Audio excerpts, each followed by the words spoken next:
கன்ஃபியூஷனுக்கு காரணம் அப்படின்றது கூட தெரியாமல் அந்த பற்றுக்கள் எங்கேயோ வெளியிலேருந்து வந்த மாதிரியும் என் செயல்கள் மூலமாக நான் கையாளான மாதிரியும் இப்ப அதை மேம்படுத்திக்கிறதுக்கு என்னமோ மேலெல்லாம் பண்ணிட்டு உட்காந்துட்டு இது ஆன்ம நாட்டம் என்ன பண்றது? கரெக்டான நிஜமாவே ஒரு சென்டர் இருக்கா, நிஜமாவே இந்த 6 வேற்றுமைகள் உருவுகள் கொண்ட ஏதான தாக்க மயத்துக்கு ஆட்படுற ஏதான ஜீவர்கள் உள்ள இருக்காளா, இண்டிவிஜுவல் சென்டர்ஸ் உள்ள இருக்கா, இல்லாட்டி ஏகமா ஒரே அத்வைத பொருள் தான் இருக்கா?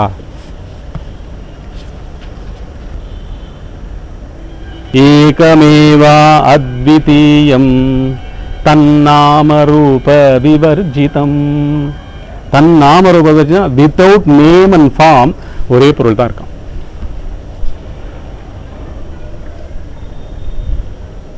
ஒரே பெரிய பொருள், பெரும் பொருள், ஒரே பொருள். அது தோற்றத்துக்கும் அது இருக்கு. இப்போ பேசிட்டு இருக்குன்னா அதுவும் அது, கேட்டு இருக்குன்னா அதுவும் அது, சிந்திச்சுட்டு இருக்குன்னா அதுவும் அது.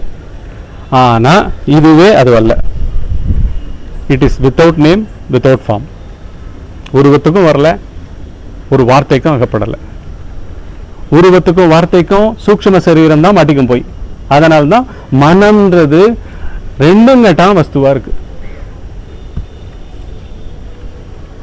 மனுஷ லெவல்லையும் அவனை நிம்மதியா இருக்க விடுறது இல்லை, ஆன்மீக லெவலுக்கும் உள்ள கொண்டு போய் சேர்க்கறது இல்லை. அதனாலதான் என்ன பண்றா, மனம்ன்ற மனமா பார்க்காம என்ன பண்றா, மனத்துக்கு கூட உணர்வு தானே பேஸு. உணர்வை தவிர மனம்னு ஒண்ணு இருக்கா? பேருணர்வை தவிர மனம்னு ஒண்ணு இருக்கா?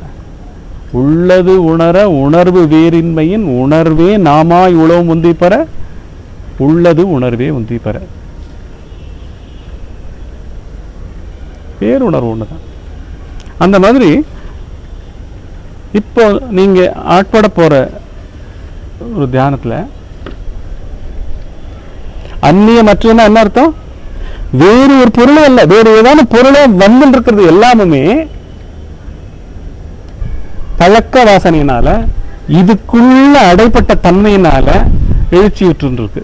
அதனால அது வரும்பொழுது அதோட அதை உதாசீன பாவத்தோட நம்ம பார்க்க போறோம். இதுதான் நம்ம பண்ண போறது.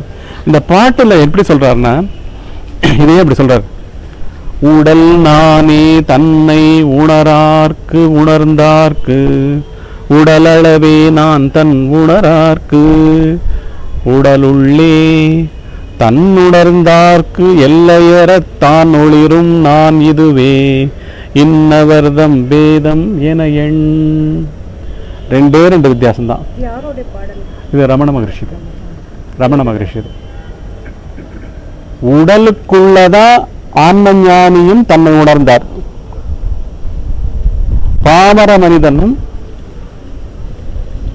பாமர மனிதனை அதே ஆன்ம உணர்வு தான் அவன் உடலாகவும் உடல் பார்க்கும் காட்சிகளாகவும் உடல் பார்த்து அனுபவித்து பதித்து கொண்ட மனமாகவும் உள்ளும் புறமுமாக உடலளவாக உலக அளவா அவனை வச்சிருக்கு.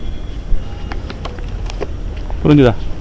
ரெண்டே வித்தியாசம், பெரிய வித்தியாசம். ஒரே கோடு தான். அவர் இது எல்லை கிடையாதுன்னு அவருக்கு தெரியும். அவருக்கும் உலகம் சத்தியம். அவருக்கு எனக்கு ரமணன்னு பேரு, மற்றவர்கள்லாம் அவள்லாம் தங்களை என்னமோ தொண்டர்கள் சொல்லிக்கிறா, இன்னும் ஞானம் அடையலைன்னு சொல்லிக்கிறா, அதுக்கோசரம் இங்க வந்துட்டு போயிட்டு இருக்கா அப்படின்னு இவர் பார்த்துட்டு இருக்கார்.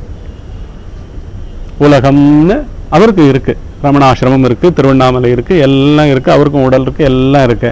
ஆனா இந்த உடல் மட்டுமே நான் அன்று, உண்மையான நான் என்றது எல்லாமா இருக்கு. எதிர்க்க பார்க்கப்பட்டதும் அதுவே, இங்க பார்த்து கொண்டிருப்பதும் அதுவே, அவன் பார்க்கும் எண்ணமாக, அந்த எண்ண ஓட்டமாக, அந்த கருத்து ஓட்டமாக, அந்த நாட்டமாக இருப்பதும் அதுவே.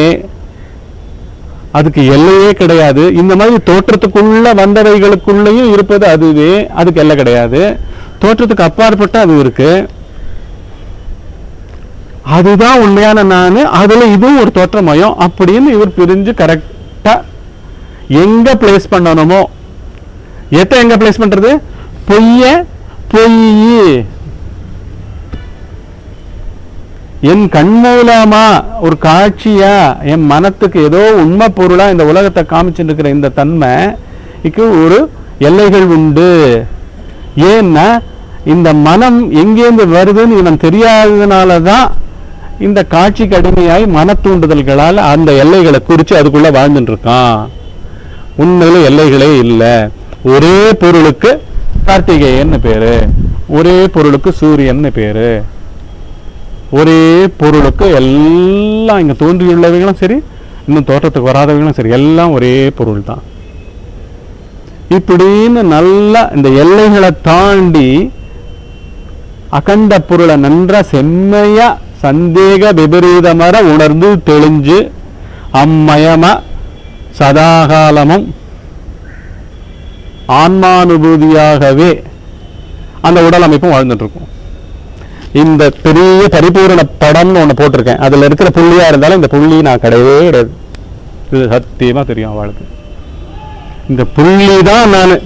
இந்த உலகம் சத்தியம், எல்லாம் இருக்கு. இதெல்லாம் நான், என்னுடைய வகைரா, இவனுடைய வீடு, இவனுடைய மனைவி, இவனுடைய சொத்து, இவனுடைய பொருள், இவனுடைய சுட்டறிவு தகுதி, இவனுடைய பதவி, இவனுடைய சக்தி, இவனுடைய அதிகாரம் அப்படின்னு எல்லாத்துக்கும் விதவித எல்லை கோடுகளை உள்ள போட்டுட்டு அந்த எல்லை கோடுகளுக்குள்ள மொத்தமா அகந்த அதை கோல வச்சுட்டு இருக்கிறது உடலளவே தன் எல்லைகளை வகுத்துட்டு வாழற ஒரு அறியாமைக்கு ஆட்பட்ட மனிதன். ஏன் பண்றான்? பார்க்கல. எண்ணத்தினால நான் சிக்கிக்கிறேன், எண்ணும் தன்மை ஓயாம நாட்டத்தோட வருது அப்படின்றது அவனுக்கு தெரியல. புரிஞ்சுதா? இப்போ ஒரு தியானத்துக்கு we'll get into a meditation. என்ன பண்ண போறோம்னா,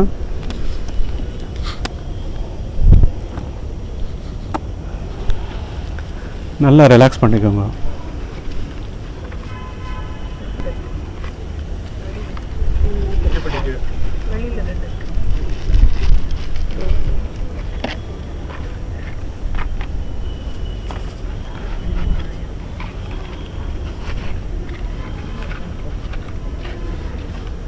ஐக்கியானுசந்தானம் அப்படின்னு ஒரு இது பண்ணுவா, ஒரு வார்த்தை சொல்லுவா. அனுசந்தானம்னா தொடர்ந்து ஸ்மரித்து கொண்டிருத்தல், தொடர்ந்து நினைத்து கொண்டிருத்தல். தொடர்ந்து நினைப்பு கிடையாது, தொடர்ந்து இருத்தல். தொடர்ந்துன்ற வார்த்தை கூட போயிடும். இருத்தல் என்ன இருக்கிறது? ஒரு பொருள். நம்ம எத்தனம் கூட பண்ணணும், பிரயத்தனம். ஆனால் முதல்ல பிரயத்தனம் வேணும். என்ன பிரயத்தனம் பண்ணால் ஃபர்ஸ்ட் அந்த வித்தியாசங்கள் தெரியணும், எழுச்சி தெரியணும். இப்போ வெறுமை இருந்த வெறும் ஊதுவத்தி தான், அதுக்குள்ள எல்லாமுமே பொட்டன்ஷியலாக இருந்தது. வாசனை திரவியங்கள், கரித்தூள் எல்லாத்தையும் அந்த ஸ்டிக்குக்குள்ள போட்டு வச்சிருந்தா. அதுல அந்த உயிர்ப்பு மாதிரி நெருப்பு ஜுவாலை அதுல தூண்டி விடப்பட்ட உடனே அதுக்குள்ள இருக்கிற மனம் அத்தனையும் வெளில வருது இல்லை? அந்த மாதிரி இங்க உள்ள கரியேறி இருக்கிற நினைப்புகளால கரியேறி இருக்கு, அனுபவங்களால கரியேறி இருக்கு.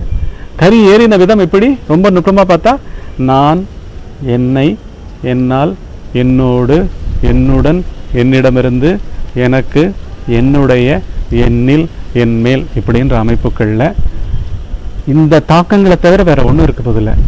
இவைகளெல்லாம் இந்த தேகத்துக்குள்ள சூக்ஷ்மமா சித்தமாகவும் புத்தியாகவும் அகங்காரமாகவும் மனமாகவும் ஜீவத்தன்மையாகவும் உள்ள அப்படியே ஏறி இருக்கு.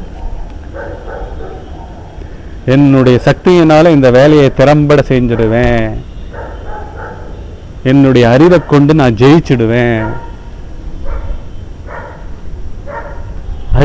அறிவு பொருளை கையாளும் விதத்து மூலமா அதோட போட்ட சிக்கு என்னுடைய அறிவு மூலமா நான் ஜெயிச்சிடுவேன். இப்படின்ற வார்த்தைகள் எல்லாம் உள்ள தொடர்ந்து தொடர்ந்து தொடர்ந்து தேகத்துக்குள்ள மனநம் பண்ணி பண்ணி பண்ணி ஸ்திரமா ஊறிண்டே இருக்கிறது பேர் தான் அந்த கரிப்போகை. இப்போ நீங்க பண்ண போற தியானத்துல என்ன பண்ண முடிக்கிறீர்கள்? எந்த பேக்கேஜ் வந்தாலும் 6 வேற்றுமை உறவுகளோட சேர்ந்த எந்த அமைப்புகள் வந்தாலும்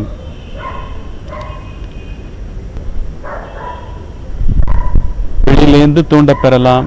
உள்ளுக்குள்ளேயே இதுகாரும் நான் ஏதோ ஒரு தனித்த மனிதன், தனித்த இருப்பு, தனித்த தேகி, உடல் கொண்டவன், தனித்த வாழ்க்கை, என்னுடைய வாழ்க்கை, என்னுடைய நிலைமை, என்னுடைய நாட்டம் அப்படின்னு ஏதோ ஒரு தன்மைகள் தான் உள்ள உற்பத்தி ஆகிட்டு இருக்க போகிறது.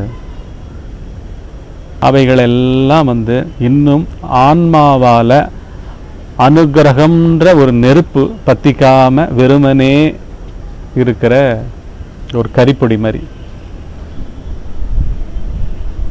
ஏற்றப்படாத ஊதுபத்தி. ஆன்ம பார்வை உள்ளேந்து அது பார்த்துதன்னா பொல பொல பொல பொலன்னு நான், என்னை, என்னால், என்னோட கூட்டம் அனைத்துக்கும் பின்னாடி ஏதானு இருக்கா, சத்து சாரம் இருக்கான்றது நேர பார்க்கப்படும். இத்தம் திறமாகவே வேண்டுமாம் ஆதலினால் தீமான் பரமாம் பிரஜையினால் பார். பரமாம் பிரஜைன்னா என்ன? பார்ப்பவனற்ற பார்த்தல். நமக்குள்ள தோன்றதையே இன்னொரு பார்ப்பவனாக இருந்து பார்த்தல் கிடையாது. தோன்றுபவையே பார்ப்பவன் இல்லாத, அப்சர்வர் இல்லாத அப்சர்வேஷன். என்னுடைய வரும்பொழுது நுட்பமான பார்வை உள்ள கூர்ந்து பார்த்தீங்கன்னா, என்னுடைய வரும்பொழுது அதுக்கேற்ற மாதிரி தேகத்திலையும் ஒரு அதுக்கேற்ற வித்தியாசங்கள் வரும். அதுக்கேற்ற ஒரு பந்தம் போட்டு இருக்கிற விதம் கூட தெரியும். எனக்குன்னு வரும்பொழுது, என்னுடையன்னு வரும்பொழுது, என்னால்னு வரும்பொழுது எப்படி வந்தாலும் இந்த பரமாம் பிரஜைன்றது பார்ப்பவனற்ற பார்வை, வெற்று பார்வை. நம்ம தலைக்கு மேல இருக்கிற ஆகாசம் சச்னஸ்ன்னு அத்தன்மையிலேயே அது இருந்துட்டு இருக்குல்ல. ஆகாசத்தை பார்க்கறதுக்கு ஆகாசத்தன்மையிலேயே அது பார்த்துட்டு இருக்க மாதிரி பார்க்கறது இல்ல. ஒரு சொல்லா நீங்க இன்னொரு தனி எழுச்சியா பார்க்காமல், எந்த இன்ஃப்ளூயன்ஸும் கொண்டு பார்க்காமல், பழைய தாக்கங்கள் எதுவும் உங்களை இடைமறிக்காமல் வெறுமனே பார்த்தல், தொடர்ந்து பார்த்தல். மௌனமா இருந்ததுன்னா கூட மௌனத்தை பத்தியும் ஒரு பேச்சு உற்பத்தி பண்ணி பார்க்கறது கிடையாது. இது பேர் தான் உண்மையான வைராக்கியம்ன்றது. இது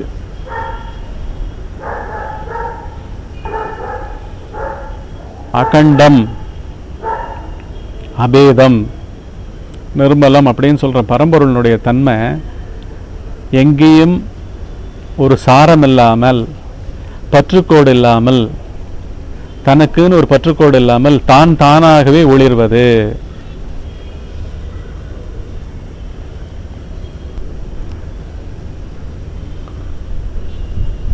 அகந்த உயிர் வாழணும்னா பதிவுகள் இருக்கணும் உள்ள. அவைகளை தட்டி தட்டி எழுப்பி அவைகள் மூலமாக உங்கள் உடலில் சிந்தித்து சிந்தித்து செயல்புரிவனாக மாறி யார் யார்களாக மாறுவதுதான் அகந்தையினுடைய சேஷ்டை.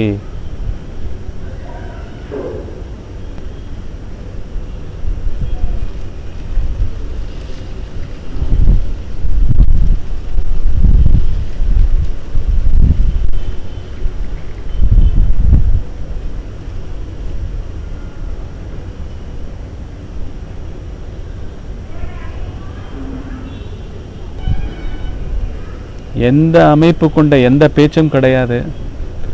அந்த பேச்சுக்கு பின்னாடி எந்த பொருளும் கிடையாது. எந்த தனித்த சுபாவங்களும் கிடையாது. தேகமும் கிடையாது. சூக்ஷ்ம சரீரமும் கிடையாது. சித்தம் கிடையாது. புத்தி கிடையாது. அகங்காரம் கிடையாது. மனம் கிடையாது. தனித்த ஜீவத்தன்மை கிடையாது. இரட்டைகள் கிடையாது. எதுவும் கிடையாது, கிடையாது, கிடையாது. உற்பத்தியாகும் பொழுது பார்ப்பவனற்ற பார்வை ஒரு பெரிய மாற்றத்தை கொண்டு வரும்.